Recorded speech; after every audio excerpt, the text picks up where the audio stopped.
আপনাদের দেখা দরকার এই রথটা।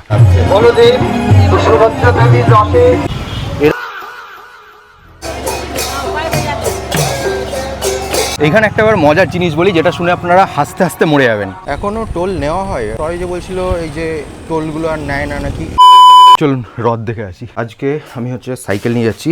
এবার এইগুলো রেখে দিই, তার কারণটা হচ্ছে আপনাদের সাথে কি হয়েছে কি যে ছাতা হারানোর জন্য ছোট থেকেই কথা শুনতে শুনতে মরে যাচ্ছেন। আমি তো ছোট থেকে কিছু ছাতা যদি নিয়ে বেরিয়েছি, জাস্ট এটা বলে যে রেখে যা, ভিজে আয় তাও আচ্ছা, বাট ছাতা হারাবি না। সাইকেল এই কারণেই নেওয়া। আমার না একটা বাজে এক্সপিরিয়েন্স আছে। আপনাদের সাথে কি এরকম হয়েছে যে কোথাও সাইকেল গাড়ি রেখেছেন, এসে কোনো না কোনো ক্ষতি হয়েছে আপনার গাড়ি বা সাইকেলের, যেটাই হোক? তো একবার কী হয়েছিল, আমি ঘাটের ধারে না আমার স্কুটারটা রেখেছিলাম, সামনে যে ভাইজারটা রয়েছে সেই ভাইজারটাকে ভেঙে দিয়েছিল। সিরিয়াসলি বলছি, এরা লোকের জিনিসের ক্ষতি করে কি যে পায় কে জানে। নিজেরা চেষ্টা কর, নিজেরাও করতে পারবি ভাই। অন্যের জিনিস নিজে করতে পারছি না বলে অন্যের জিনিস ক্ষতি করে কি লাভ, আমি তো বুঝে পাই না। তো যাই হোক, আজকে প্রথমে যাব যে রথটা দেখে ছোটো থেকে বড় হয়েছি, সেটা হচ্ছে কৃষ্ণনগর পোস্ট অফিসের ওখানে একটা রথ হয়। তো ওই রথটা, দাদা গ্যাস অ্যাভেলেবেল হয়ে গেছে না এখন? কৃষ্ণনগর পোস্ট অফিসের ওখানে একটা রথ হয়, যেটা হচ্ছে বাবা আমাকে হাত ধরে নিয়ে তো ছোটোবেলায়, যে রথটা এখন থাকে এখন যেটা ট্রাফিক পুলিশ অফিস রয়েছে হয়েছে সেইখানে। তো ছোটোবেলা থেকে যখন রথ বার করতো, বাবারা দায়িত্বে ছিল, তখন থেকে দেখে আসছি ওখান থেকে রথ টানতে টানতে নিয়ে গিয়ে পোস্ট অফিসের মোড়ে রাখা, সারাদিন ওখানেই থাকেন। এবং সন্ধে তো না, রাতের বেলা আবার ওই জায়গায় নিয়ে গিয়ে রেখে দেওয়া হয়। তো ফার্স্টে ওটাই দেখতে যাচ্ছি।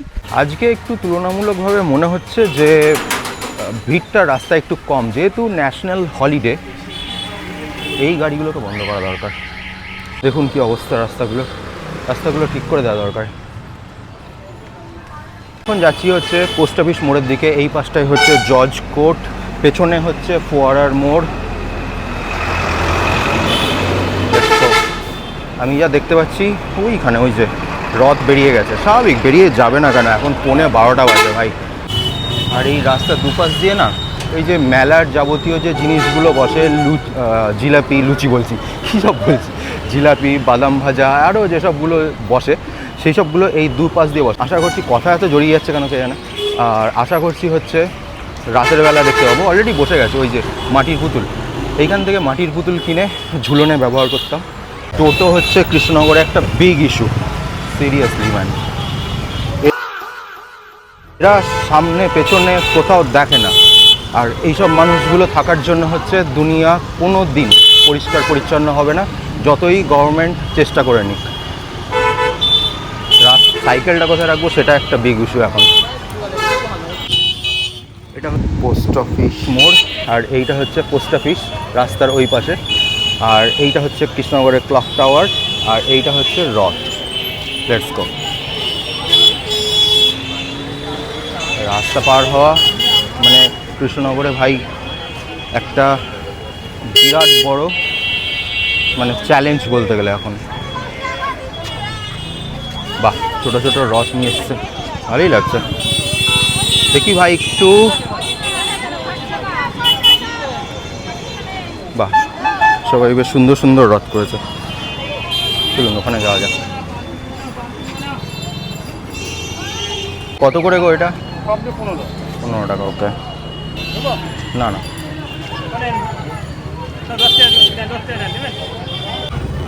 শেষ 10 টাকা নিয়েছে। ঠাকুরমশাই এটা নেবেন?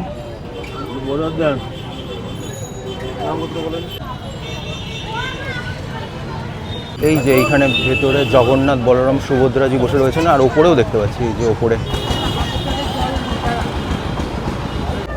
এখানে না একটা পেরেক পড়ে ভাই, সবাই খালি পায়ে আছে, দেখতে পাচ্ছেন সবাই খালি পায়ে আছে। কার যে পায়ে ফুটবে, যে এখানেও রয়েছে ভাই। এই জন্য বলি আমি যে প্যান্ডেল হলে এগুলো জায়গাগুলো পরিষ্কার করে দিতে।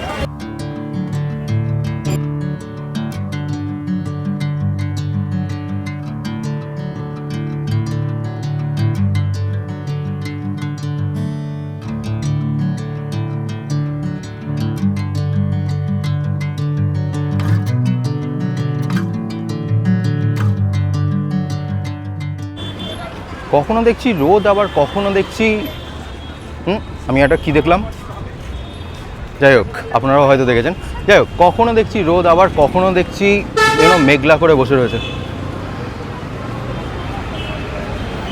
বাস ফার্স্টে যাক ভাই, তারপরে যাই আমি। সামনে হচ্ছে রাজবাড়ি। আর এবছর সকলেই জানেন হয়তো যে রাজামশাই মারা গেছেন। এবার অনেকেই হয়তো কোশ্চেন করতে পারেন, ওপর থেকে জল ছিটকে ছিটকে পড়ছে রাস্তায়। অনেকেই হয়তো বলবেন যে ইউনো রাজা কেন বলছেন, এখন রাজতন্ত্র নেই, এক্সেট্রা এক্সেট্রা। বাট ছোটোবেলা থেকে বাপ মা আমাদের যেটা শিখিয়েছে ওই রাজামশাই হিসাবেই চিহ্নিত করেছেন। তো সুতরাং আমরাও ওই রাজামশাই বা রানিমা হিসাবেই মানে চিনি বা বলে আসছি আর কি। এটা হচ্ছে মোদ্দা কথা, মানে ওইভাবেই রেসপেক্টটা দিয়ে আসছি। তো ছোটোবেলায় যখন মানে গোপীনাথজি যখন আসতেন বাবার একটা পরিচিত আশ্রমে, তো আমরা কী করতাম, ওই পুরো রাজপথটা জুড়ে নাচতে নাচতে বারোদোল হওয়ার আগে গোপীনাথজিকে দিয়ে আসতাম রাজবাড়িতে।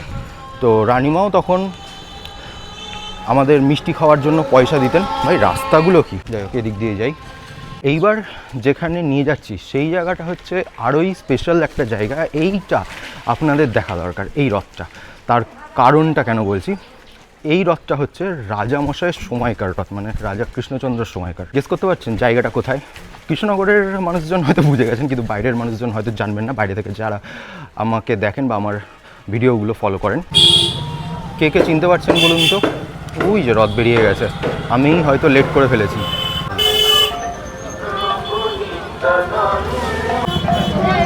এইটা হচ্ছে আমাদের রথতলা মোড়, কেমন? আর রথটা কোথায় থাকে আমি একটু পরে দেখাচ্ছি।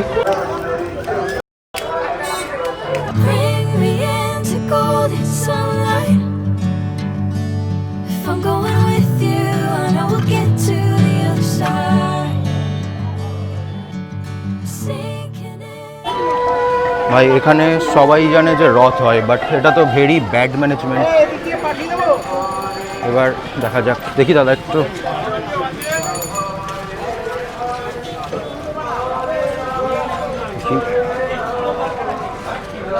এটা হচ্ছে পেছন থেকে, চলুন এইবার দেখাই হচ্ছে রথটা কোথায় থাকে। এটা হচ্ছে রথতলা, কেমন? এই যে সামনে যে জায়গাটা দেখছেন তিন মাথার, এই যে এইখানটায় হচ্ছে রথটা থাকে। এবার রথটার কি বিশেষত্ব আমি বলে দিই। রথটার বিশেষত্ব হচ্ছে এই রথটা রাজা কৃষ্ণচন্দ্রের সময়কার। যখন এই রথটা রাজা কৃষ্ণচন্দ্রের সময়ে ছিল তখন হচ্ছে এটা কাঠের ছিল। এবার এখন যেহেতু কাঠের, সময়ের সাথে সাথে হয়তো নষ্ট হয়ে গেছে কাঠ, এখন এটাকে পুরো লোহার তৈরি করা হয়েছে।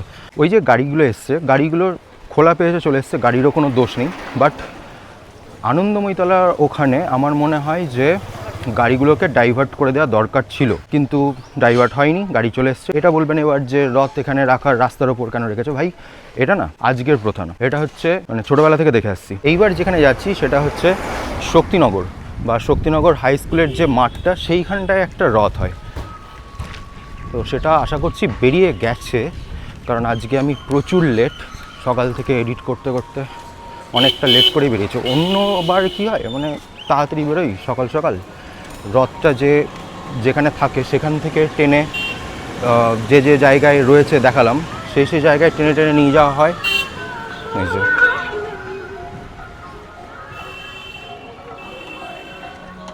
তো সেই জায়গায় টেনে নিয়ে যাওয়া হয়, সেখানে আমিও মানে টানার একটা সুযোগ পাই। এটা যদি আরও আগানোর চেষ্টা করে, আমার মনে হয় বৃষ্টি হয়েছে, পুরো মাঠটা ভেজা দেখতে পাচ্ছেন, কাদা কাদা হয়ে রয়েছে, তাই না? মনে হয় চাকা বসে যাবে, রথ তো আর কম ভারী না।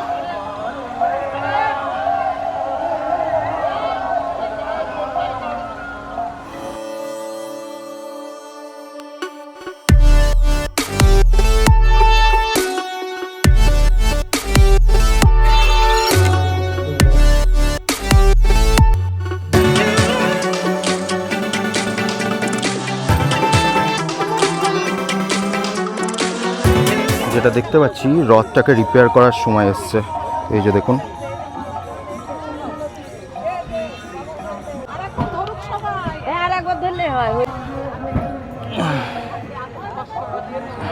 মাঠের এই জায়গাটায় যে রেলিংটা দেখছেন না, বা রেলিং বা বাউন্ডারি যেটাই বলুন, বা বসার জায়গা যেটাই বলুন, তো এইখানে কি হয় প্রচুর সন্ধ্যের সময় খাবার দাওয়ার দোকান বসে, একদম লাইন দিয়ে ওই মাথা পর্যন্ত।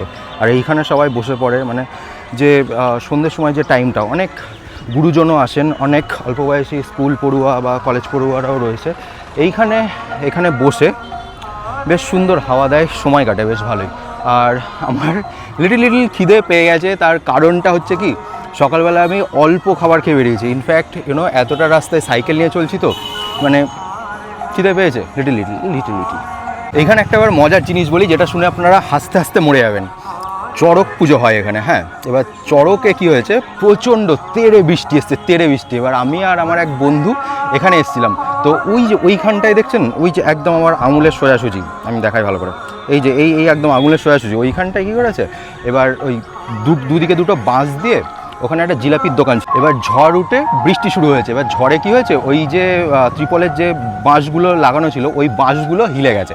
এবার হিলে যাওয়াতে কি হয়েছে, আমি আর আমার বন্ধু দাঁড়িয়েছিলাম ওই ত্রিপল দুটো ধরে, আমি আর আমার বন্ধু ছিলাম, পেছনে অনেক ভদ্রমহিলা ছিলেন, ইনফ্যাক্ট পেছনে গরম যে জিলাপির কড়াই ছিল সেই কড়াইও ছিল। এবার সেটা একটা রিস্ক ছিল। এবার হাওয়াও দিচ্ছে, আমি আমার বন্ধু কী করেছি, ওখানে প্যান্ডেলের বাঁশ হয়ে ত্রিপল ধরে দাঁড়িয়ে রয়েছি, হাওয়াও দিচ্ছে, ত্রিপলও নড়ছে, বাঁশের খাঁচাও, মানে আমরা দুজনেও নড়ছি। মানে সিরিয়াসলি বলছি, হাসতে হাসতে পড়ে গেছি। লাস্টে কী হয়েছে, এরকম করে ধরে বসছিলাম, মানে এত হাওয়া মেরেছিল। ভাই এদের যে লাইফ না, এদের লাইফই মজার ভাই। এদের বয়সে ভাবতাম কবে বড় হব, কিন্তু এরা এখন জানে না, এরা এখন লাইফের প্রিসিয়াস সময় কাটাচ্ছে। বড় হয়ে ভাই বিভৎস লাইফের চিন্তা, কেরিয়ারের চিন্তা, তারপরে একটু বড় হলে বিয়ের চিন্তা, টাকা সেভ করার চিন্তা, ভাই বিভিন্ন চিন্তা। লাইফ শেষ ভাই, এই বয়সটাই হচ্ছে এনজয় করার বয়স।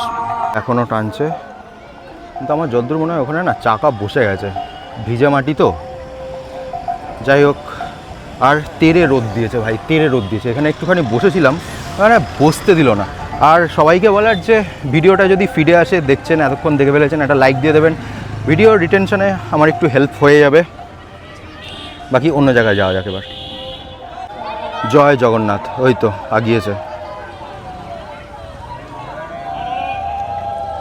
আমি এখন যাচ্ছি হচ্ছে দোগাছির দিকে। এবার দোগাছির দিকে যতটা রিল্যাক্সিং ততটা ডিস্টার্বিং একটা জিনিস হয়ে রয়েছে, সেটা হয়তো দেখতে পাচ্ছেন।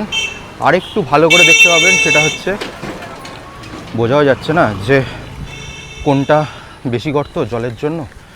যাই হোক, আরেকটু ওই দিকটায় গেলে বুঝতে পারবেন রাস্তা কতটা খারাপ।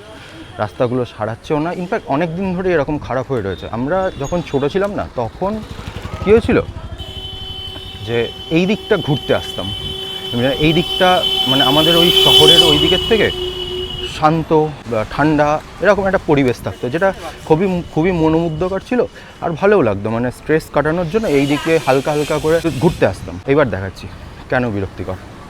এই যে স্টার্ট হয়ে গেছে, এই যে এইখানটায় বড় বড় গর্ত ছিল, এইখানটা তাও একটুখানি তো ঠিক করেছে। এই যে ইটি তো বলে না কি, এটা সিমেন্টের আই গেস, এইটা দিয়ে। তো অলরেডি বৃষ্টি পড়া স্টার্ট হয়ে গেছে। সামনে একটা রথ হয়, আমি জানি না এখনও বেরিয়েছে কিনা। সামনে ওই রথটা দেখেই ব্যাস কমপ্লিট। যদি এখন বাইক নিয়ে বেরোতাম তাহলে বাতকুল্লার ওদিকটাও যেতাম। হ্যাঁ, ভালো কথা, সন্ধ্যের সময় না একটা ভালো জায়গায় নিয়ে যাব। মানে সেটা হচ্ছে ভিন দেশের কালচার আমাদের ওয়েস্ট বেঙ্গলে রয়েছে। ভিন দেশের বলছি, ভিন স্টেট, মানে অন্য রাজ্যের কালচার আমাদের এই ওয়েস্ট বেঙ্গলে রয়েছে, যেটা খুবই ইন্টারেস্টিং অ্যান্ড ইউনিক। এই যে যারা লাদাখ জার্নি প্র্যাকটিস করতে চান তারা এখানে চলে আসবেন। এখানে একটু হাত পাকিয়ে যাবেন।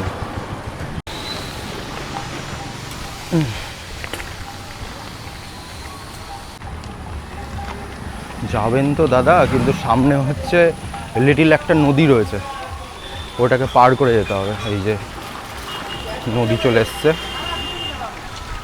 ভাই সাহেব।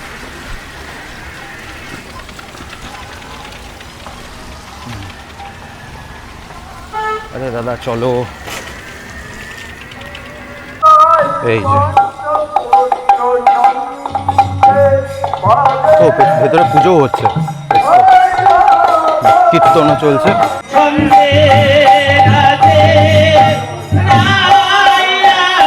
এই দোগাছির দিকে যেতে না, এই যে মিষ্টির দোকানটা দেখছেন না, এই মিষ্টির দোকানটায় দারুণ সিঙ্গাড়া পাওয়া যায়, দারুণ। মানে চারটের দাম নেয় 10 টাকা, দামটাও বেশি না, কিন্তু টেস্ট সেই লেভেলের। কি লাগছে ভাই, সিরিয়াসলি ম্যান। পেছনের ভাইরাও বলছে ফরচুনার ডেফিনেটলি মেল। আসছিও সমস্যা হয়ে দাঁড়িয়েছে, টোটো বা টুকটুক। বিভৎস গলা শুকিয়ে গেছে ভাই, জল নিয়ে বেরোনো উচিত ছিল আমার।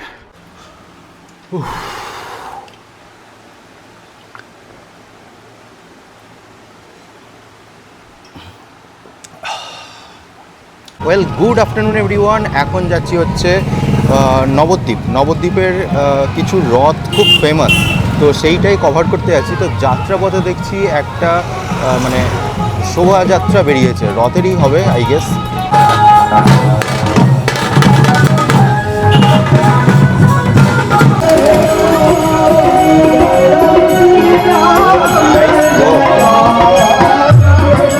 কি সুন্দর লাগছে, কি সুন্দর লাগছে। এক মিনিট, এই যে সুন্দর লাগছে।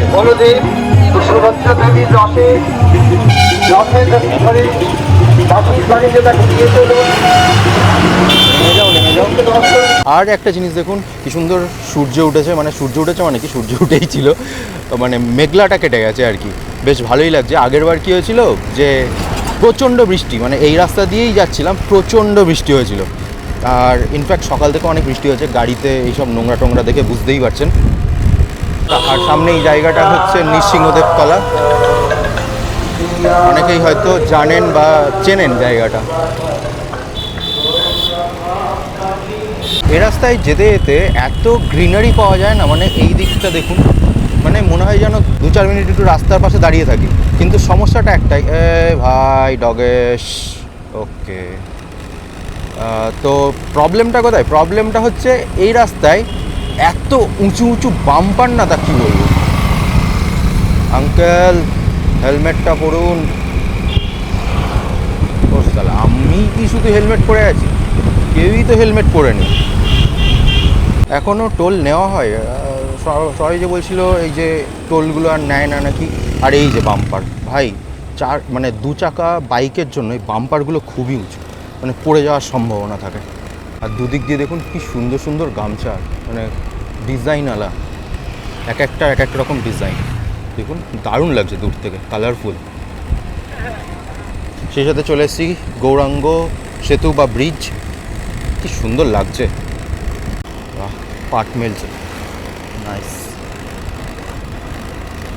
আর ওই দিকে ওই যে দেখা যাচ্ছে মায়াপুরের যে মন্দির, এক মিনিট, ওই যে মায়াপুরের মন্দির।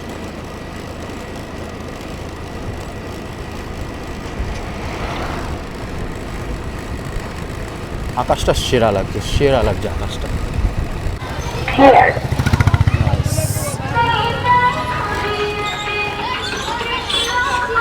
এবার এই রাজবাড়ি দেখানোর আগে বলে দিই, রাজা কৃষ্ণচন্দ্রের সাথে এই মণিপুর রাজবাড়ির কিন্তু যোগ আছে। আপনারা এনাদের রিচুয়ালস আর জগন্নাথ দেবকে দর্শন করে নিন, বাদ বাকি 2 লাইনে আমি এর ইতিহাসটা আপনাদের বলে দেবো।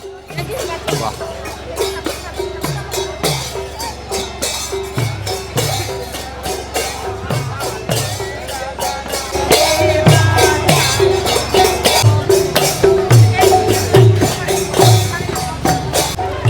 এইটা হচ্ছে মণিপুর রাজবাড়ি। আর জগন্নাথ দেবকে এখন রথে তোলা হলো বা হচ্ছে অলরেডি, এখন ওনার স্থানে বসানো হচ্ছে। এইটা অনেক ছোট ছিল, অনেক বড় করে ফেলেছে। এইখানটাই হোলি খেলা হতো, 1 বছরের মধ্যে পুরো চেঞ্জ হয়ে গেছে। আসো, এখানে না এরকম ঘর মতো করা ছিল। চলুন ওই ভেতরের মন্দিরটা দেখাচ্ছি। এইখান থেকে জগন্নাথ দেবকে নিয়ে যাওয়া হয়েছে, এই যে মন্দিরটা,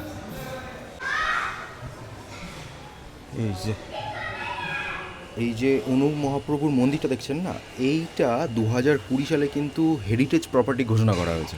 নবদ্বীপে অবস্থিত এই মণিপুর রাজবাড়ির আরেকটা নাম আছে, যেটা হচ্ছে মণিপুর রাজকুঞ্জ নামে অনেকে চেনে। এবার মণিপুরের মহারাজা ভাগ্যচন্দ্র সিং 1797 সালে এই মহাবুবুর একজন ভক্ত ছিলেন বলে নবদ্বীপে আসেন। এবার তৎকালীন নদিয়ার রাজা কৃষ্ণচন্দ্র রায় ওনাকে 16 বিঘা জমি দান করেন। মানে এই যে রাজবাড়িটা এতক্ষণ দেখলেন বা দেখছেন, এইটা পুরো 16 বিঘা জমির ওপর অবস্থিত। আর এই রাজবাড়িটা তৈরিও করা হয়েছে, মানে অনেক জায়গায় গেলে আপনারা দেখতে পাবেন যে মণিপুরের যে কালচার, সেই কালচারটাকে মাথায় রেখে তৈরি করা হয়েছে। আর এই রাজা ভাগ্যচন্দ্র সিং এর মেয়েও একজন মহাপ্রভুর একনিষ্ঠ ভক্ত ছিলেন, তো তিনি সেই কারণে আর মানে নবদ্বীপ ছেড়ে আর মণিপুরে ফিরে যাননি, তাই রাজাও এখানেই রয়ে গেছিলেন। এবার মাঝে মাঝে যখন মণিপুরে যেতেন তখন গিয়েই সনাতন ধর্মের উনি প্রচার করতেন। ইনফ্যাক্ট শুনলেও অবাক হবেন, এই রাজা মহাশয় আমাদের এই মুর্শিদাবাদ জেলার জিয়াগঞ্জে উনি শেষ নিঃশ্বাস ত্যাগ করেছিলেন। এবার এই যে কালচারটা দেখছেন না, এটা রাজার সময় থেকেই চলে আসছে। আরেকটা জিনিস একটু ভালো করে খেয়াল করেছেন কি, যে মেয়েরা বা ছেলেরা যিনিই হোক, এনারা কিন্তু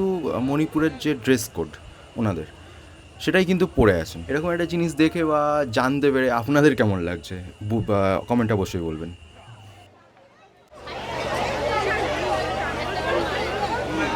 এখান দিয়ে ড্রেস ঘোরাবে বা এই দিক দিয়ে যাবে।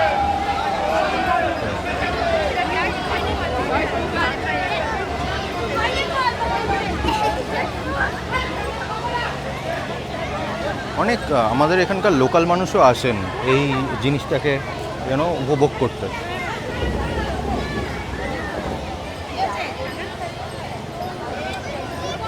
চলুন এবার বাড়ি যাওয়া যাক। পুরো রাস্তা জুড়ে এরকম সারা জায়গায় রথ বেরিয়েছে, বেশ ভালোই লাগছে। ইনফ্যাক্ট অনেক বাচ্চারা ছোটো ছোটো রথ নিয়ে বেরিয়েছে, দেখেও ভালো লাগছে। ফেরার সময় মা বলছিল নৃসিংহদেবতলার রথটাও দেখবে, এই যে নৃসিংহদেবতলার রথ। আর এখানে চলুন দেখে আসি নৃসিংহদেবকে।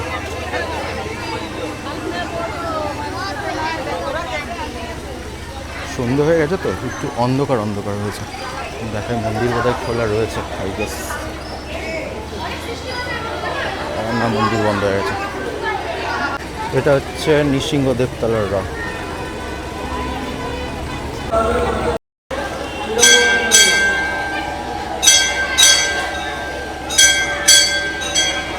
যাক, এতক্ষণ পর লাইটটা দিয়েছে। এতক্ষণ না, এই জায়গাটা পুরো অন্ধকার অন্ধকার লাগছিল।